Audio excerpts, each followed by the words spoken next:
بسم اللہ الرحمن الرحیم۔ السلام علیکم یہ اسٹوڈنٹس، ہم کر رہے ہیں کلاس 8 بک ہسٹری، چیپٹر نمبر ہے آج 2 برصغیر میں اصلاحی تحریکیں۔ اس کے ہم نے پہلے ویڈیو میں MCQ شارٹ کوشچن کر لیے تھے، آج ہم لانگ کوشچن کریں گے جو بک سے کریں گے۔ پہلا سوال، 1857 کی جنگ آزادی کے بعد مسلمانوں کے مذہبی، سیاسی اور تعلیمی حالات پر بحث کریں۔ پیج نمبر 14 پر چلتے ہیں اس کا آنسر دیکھنے کے لیے۔ یہاں سٹارٹ کریں گے 1857 کی جنگ آزادی کے بعد مسلمانوں کے سماجی اقتصادی حالات۔ اگرچہ مسلمانوں، ہندوؤں، سکھوں اور دیگر ہندوستانیوں نے جنگ آزادی میں حصہ لیا تھا، لیکن مسلمانوں کو انگریزوں کے خلاف باغی قرار دیا گیا۔ اس لیے برطانوی حکومت مسلمانوں کو نقصان پہنچانے کی کوشش کر رہی تھی تاکہ وہ اپنی حیثیت کو بحال نہ کر سکیں۔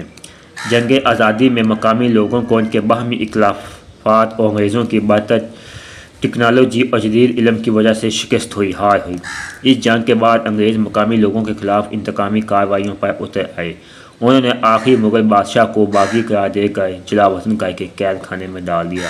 اس طرح ہندوستان میں مغل سلطنت کا خاتمہ ہو گیا۔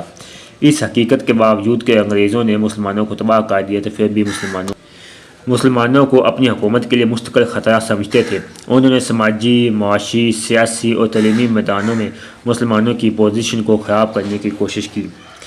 1857 کے بعد مسلمانوں کی حالت کا تفصیلی جائزہ درج ذیل ہے۔ مسلمانوں کے لیے کم نوکریاں۔ 19ویں صدی عیسوی کے آخر تک برطانوی حکومت نے مسلمانوں کے خلاف ہر قدم اٹھایا۔ اصل مقصد مسلمانوں کو ہر میدان میں دبانا تھا تاکہ وہ آئندہ برطانوی حکومت کے خلاف کھڑے نہ ہو سکیں۔ زرعی زمینوں سے مسلمانوں کی بے دخلی۔ زراعت گزشتہ کئی صدیوں سے مسلمانوں کی آمدنی کا ایک اور ذریعہ تھی۔ زیادہ تر مسلمان زرعی زمینوں پر کام کرتے تھے۔ برطانوی حکومت نے مسلمانوں کو زمینوں سے بے دخل کر کے انہیں ضبط کر لیا۔ اس طرح وہ زمیندار اور کھیتوں میں کام کرنے والے مزدوروں دونوں ہی مصیبت کا شکار ہو گئے۔ تعلیمی پسماندگی، ایجوکیشنل بیک ورڈنس۔ مسلمانوں کے بیشتر ادارے تعلیمی بند ہو گئے۔ مسلمان جو کہ باقی ماندہ مسلم تعلیمی اداروں سے پڑھے تھے، کوئی مناسب نوکری حاصل نہ کر سکے۔ مذہبی جماعتوں کے لیے ایک بڑا جھٹکا تھا۔ فارسی کی جگہ انگریزی بطور سرکاری زبان۔ برطانوی حکومت نے فارسی کی جگہ انگریزی کو سرکاری زبان قرار دے دیا۔ ہندوؤں نے اس کی مخالفت نہیں کی، اسے قبول کر لیا، لیکن مسلمانوں کو اس تبدیلی سے بڑا صدمہ پہنچا، کیونکہ اس کا مطلب صرف زبان کی تبدیلی نہیں بلکہ اسلامی ثقافت اور تہذیب کی تبدیلی تھی۔ جنگ آزادی کے بعد سماجی، اقتصادی اور تعلیمی شعبوں میں مسلمانوں کی حالت بڑی مایوس کن تھی۔ اس صورتحال میں سر سید احمد خان نے مسلمانوں کے لیے تعلیمی اصلاحات متعارف کرائیں تاکہ وہ باعزت زندگی گزار سکیں اور برطانوی حکومت سے تعاون کر سکیں۔ ہمارا نیکسٹ کوشچن ہے، مسلمانوں اور انگریزوں کے درمیان سر سید احمد خان کے مصالحتی کردار کو بیان کریں۔ پیج نمبر 16 پر چلتے ہیں۔ پیج نمبر 16 پر آ چکے ہیں۔ مسلمانوں اور برطانوی حکومت کے درمیان سر سید احمد خان کی صلح کی کوشش۔ سر سید احمد خان 17 اکتوبر 1817 کو دلی کے ایک معزز خاندان میں پیدا ہوئے۔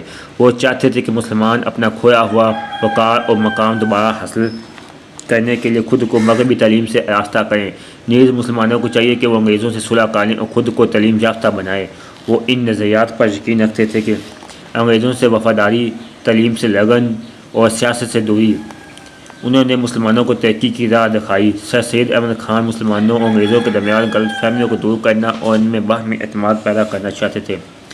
انہوں نے ایک رسالہ اسباب بغاوت ہند لکھا تھا، جس میں انہوں نے انگریزوں کو یہ باور کرانے کی پوری کوشش کی کہ جنگ آزادی کی اصل وجہ انگریزوں کی مقامی نظریات اور روایات سے بے خبری تھی۔ سر سید احمد خان نے کہا کہ جنگ میں ہندو برابر کے ذمہ دار تھے، لیکن انگریزوں نے صرف مسلمانوں پر الزام لگایا۔ انہوں نے کہا کہ مسلمانوں اور مسیحیوں میں یکسانیت ہے کیونکہ دونوں کے پاس مقدس کتابیں ہیں، اس لیے ان میں بین المذہب ہم آہنگی ہونی چاہیے۔ ان دلائل نے انگریزوں کے دلوں میں مسلمانوں کے لیے نرم گوشہ پیدا کیا۔ سر سید احمد خان نے اس الزام کی نفی کی کہ مسلمان انگریزوں کے خلاف تھے۔ اس سلسلے میں انہوں نے رسالہ لارڈز محمڈن آف انڈیا لکھا، جس میں انہوں نے ان مسلمانوں کی حیثیت کی وضاحت کی جنہوں نے جنگ آزادی کے دوران میں وفاداری کے ساتھ انگریزوں کی خدمت ہی کی تھی۔ ہمارا next question, Mohammedan educational conference کے مقاصد اور کردار پر نوٹ لکھیں۔ پیج نمبر 18 پر چلتے ہیں، 18 پر۔ Mohammedan educational conference. Sir Syed Ahmad Khan نے 1886 میں تعلیم سے لگاؤ پیدا کرنے کے لیے محمڈن ایجوکیشنل کانفرنس قائم کی۔ اس کانفرنس نے ہندوستانوں کے مسلمانوں کو ایک سیاسی پلیٹ فارم فراہم کیا، کیونکہ ان کی کوئی سیاسی جماعت نہیں تھی۔ جب بھی ممبران ایجوکیشنل کانفرنس کے اجلاس منعقد ہوتے تھے تو شرکاء سیاسی اور تعلیمی مسائل سمیت معاملات پر بات چیت کیا کرتے تھے۔ سر سید نے یہ احساس دلایا کہ مسلمانوں کو انگریزوں کی مخالفت نہیں کرنی چاہیے تھی۔ نتیجے کے طور پر انگریزوں نے ہندوستانی مسلمانوں کی سرپرستی شروع کر دی۔ ہمارا نیکسٹ کویشچن ہے سر سید احمد خان کی تعلیمی خدمات، قلم بند کریں، پیج نمبر 16 پر چلتے ہیں۔ تعلیم کے میدان میں سر سید احمد خان کی خدمات۔ سر سید احمد خان نے جدید تعلیم پر زور دیا، اس لیے انہوں نے 1859 میں مراد آباد میں ایک اسکول قائم کیا جس میں طلباء کو انگریزی اور فارسی تعلیم دی جاتی تھی۔ 1862 میں ایک اور اسکول غازی پور میں قائم کیا۔ 1863 میں سائنٹیفک سوسائٹی غازی پور میں قائم کی گئی، جس کے تحت انگریزی کتابوں کا اردو میں ترجمہ کیا جاتا تھا۔ 1866 میں علی گڑھ انسٹیٹیوٹ غزت کے عنوان سے ایک ہفتہ وار جریدہ شائع کیا گیا، جس سر سید احمد خان کی ایک اہم کاوش تھی جو ان کی وفات تک جاری رہا۔ اسے اردو اور انگریزی حصوں میں تقسیم کیا گیا۔ اس میں ہر قسم کے مضامین جیسے کہ سماجی، اخلاقی، سائنسی اور سیاسی شائع کیے جاتے تھے۔ سر سید احمد خان نے 1875 میں Mohammedan Anglo Oriental MAO high school کی بنیاد رکھی۔